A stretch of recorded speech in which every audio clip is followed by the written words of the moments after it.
Assalamualaikum warahmatullahi wabarakatuh. Alhamdulillah, alhamdulillahirabbil alamin. Wassalatu wassalamu ala asrofil anbiya'i wal mursalin wa ala alihi wa ashabihi ajmain. Asyhadu alla ilaha illallah wa asyhadu anna Muhammadan abduhu wa rasuluh. Allahumma sholli ala Muhammad wa ala ali Muhammad. Amma ba'd. Qala Allah Ta'ala fil Qur'anil Karim. A'udzu billahi minasyaitonir rajim.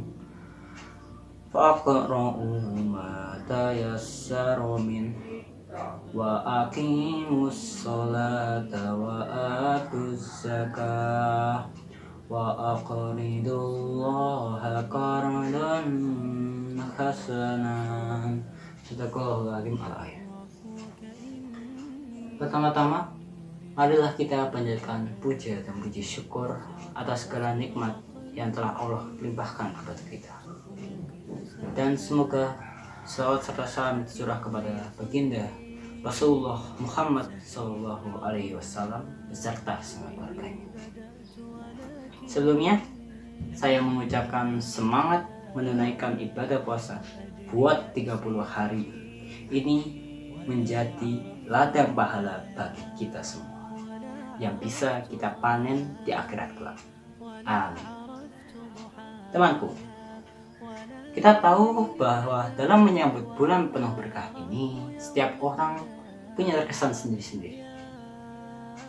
Jujur saja, tapi kesanku untuk bulan ini ya sudah 1 tahun kah.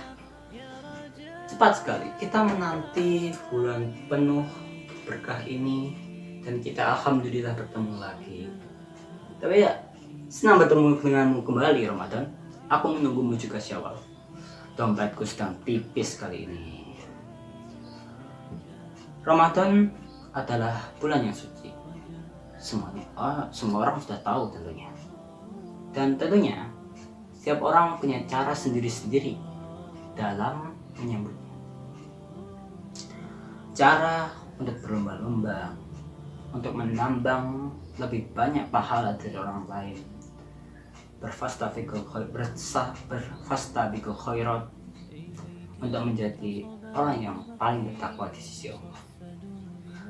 Hanya aku sempat berpikir bahwa orang-orang di luar sana yang menganggap duniawi lebih penting daripada hari berikutnya, pasti khusus untuk bulan ini mereka akan menanggalkan harta, pakaian-pakaian kotor mereka yang disebut dengan serakah, pelit, kikir, menjadi bunga yang indah yang disebut dengan amal, zakat, dan sedekah. Ya, sebenarnya aku tidak merasa pantas untuk berkata seperti ini, karena aku juga pelajar.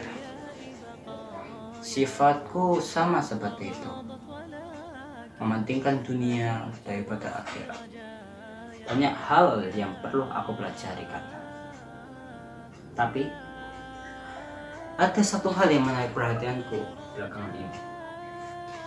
Ada berita yang mengatakan bahwa anak pang hafal 30 juz.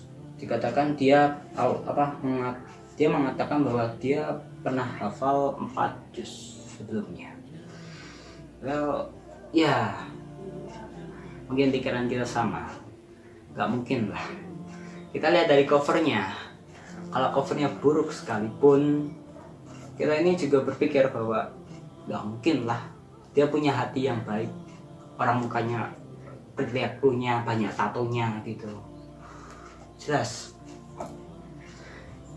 Tapi kalau kamu punya pikiran seperti itu, berarti kamu kurang banyak membaca tentang cerita Khalifah Umar bin Khattab.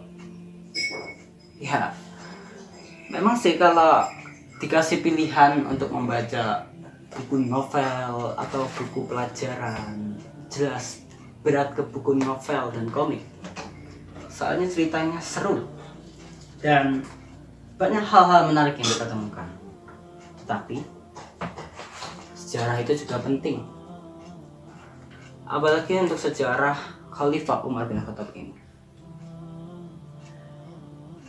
Umar bin Khattab itu bisa dibilang bagaimana ya? Orang yang mengerikan lah. Sebelum beliau masuk Islam, Umar bin Khattab ini adalah pemuka Quraisy yang sangat keras hatinya. Susah untuk menerima kebenaran. Beliau membunuh anak perempuannya sendiri karena harga diri. Beliau juga seorang preman yang sukanya cuma berkelahi. Namun, dari itu semua, beliau dikatakan sebagai sastrawan. Puisinya sangat indah. Puisi beliau dikatakan sangat indah. Jujur, aku ingin mendengarkannya. Tapi hati keras beliau itu bisa luluh di hadapan Rasulullah SAW dengan kalimat-kalimat murni Al-Quran. Waktu beliau mendengarnya, beliau hingga mengatakan bahwa itu bukan tulis tangan manusia. Tidak mungkin manusia bisa menulis itu. Dan setelah beliau masuk dalam Islam, beliau pun menghafalkan Al-Quran dan mempelajarinya.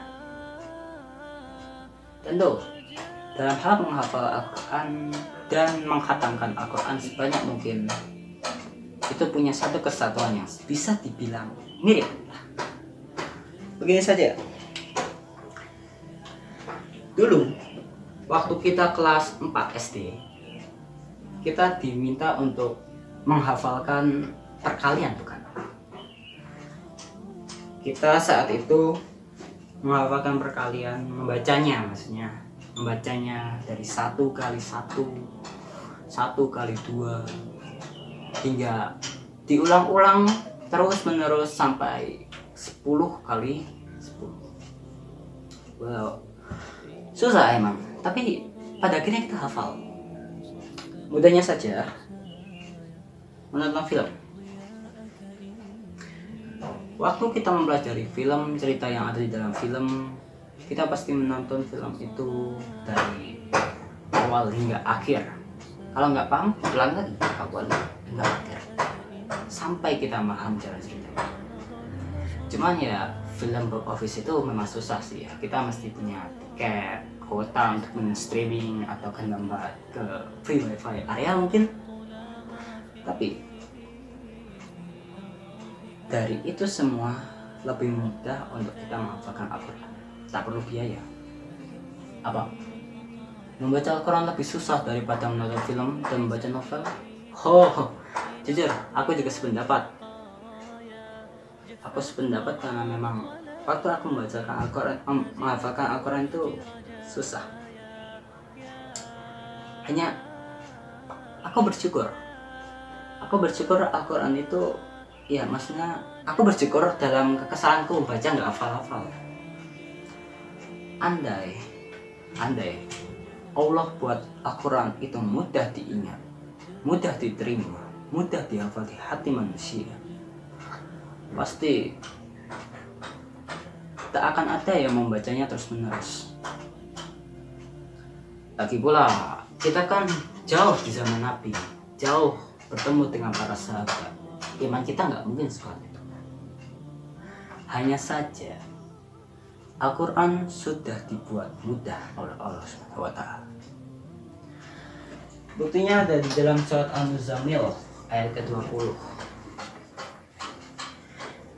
Isi dari surat Al-Muzammil ayat ke-20 itu adalah: bacalah apa yang mudah darinya, Al-Quran, dan dirikanlah sholat, tunaikanlah zakat, dan berikanlah pinjaman kepada Allah dengan sebaik-baik pinjaman.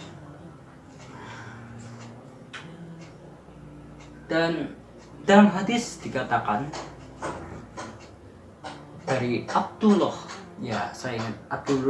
bin Amr bin As, Dia mendatangi Rasulullah dan bertanya, "Wahai Rasulullah, sebaiknya berapa lama saya harus membaca Al-Quran?" Rasulullah pun menjawab, "Hafalkan dalam waktu 1 bulan pas Ramadan ini." Gitu ya. 1 bulan pas.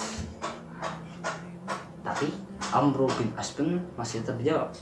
Kita memang agak susah untuk 1 bulan itu bisa hafal, bisa khatam Al-Quran. Tapi Amr bin As ini tetap menjawab, itu lebih, maksudnya Amr bin As itu masih bisa lebih daripada itu, wahai Rasulullah. Rasulullah pun menjawabnya, 20 hari. Amr bin As tetap ngeyel. Dia masih bilang, saya bisa lebih dari itu, wahai baginda Rasulullah. Rasulullah pun menjawab lagi, tapi Amr bin As tetap bisa dijawab, saya bisa lebih dari itu. Hingga Rasulullah menjawab, hafalkan dalam waktu 5 hari. Dalam hadis yang saya temukan, dalam 5 hari cukup, tidak kurang dari itu. Amr bin As tetap ngeyel sebenarnya, tapi Rasulullah tidak mengizinkan. Beliau masih bilang, hamba masih bisa lebih dari itu.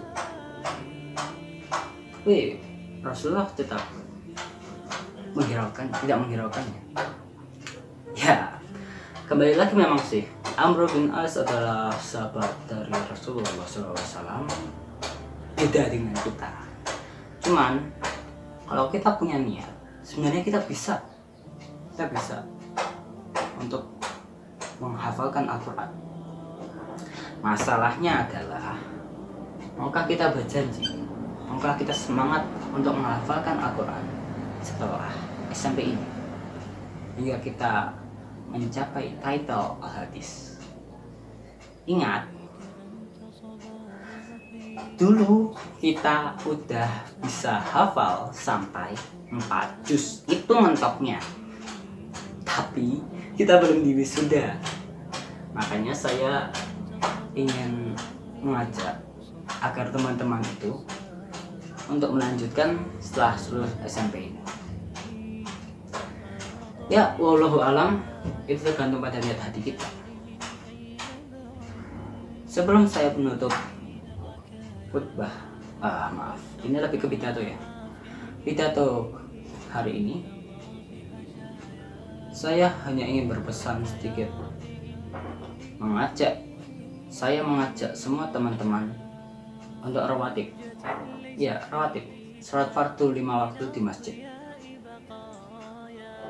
Jangan jadikan keburuk kali ini menjadi alasan kita tidak melaksanakan sholat fardu di masjid. Kan yang dilarang cuma tarawih sama Jumatan, bukan? Itu serah sih, terserah hati, kembali lagi kepada penilaian masing-masing. Tapi saya mengajak, agar bersama-sama kita meramaikan masjid di rumah atau di desa masing-masing. Billahi bil taufiq wal hidayah. Kurangnya dari saya, lebihnya dari Allah SWT. Nun wal qur'ani wa ma yasturun.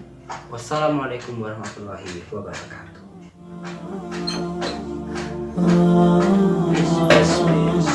Satu giga, jangan 1 giga. Yes.